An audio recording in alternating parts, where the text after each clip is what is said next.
ভূতের কবলে আমার ফোন। বিশ্বাস করেন নাসিম ভাই, এই শীতের রাত তবুও আমার কপালে বিন্দু বিন্দু ঘাম।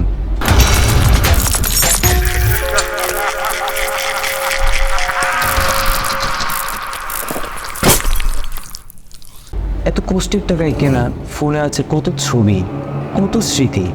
সেই ফোনটা যদি বিগড়ে যায়, আরেকটা কেনার ক্ষমতা আমার নেই। ভূতের ওজা iFixFast আমাকে বলল স্ক্রিন বার্নের কারণ।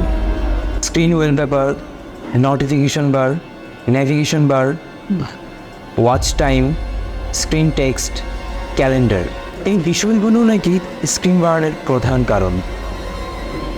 তাহলে সেই ওয়ালপেপারে থাকা ইমেজ এবং কালার ফোনের ডিসপ্লেতে ছাপ ছাড়তে শুরু করে।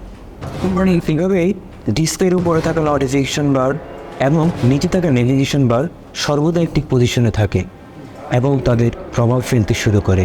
আবার লক স্ক্রিনে সেট করা ঘড়ি, ক্যালেন্ডার এবং টেক্সটও স্ক্রিন বার্নের ফলে ফ্যাকাশ হয়ে যেতে পারে। তো কারণ তো জানলাম, এবার উপায় জানতে দেখুন আমাদের পরের পর্ব ভূত তাড়াবার মন্ত্র এপিসোড 3। আবার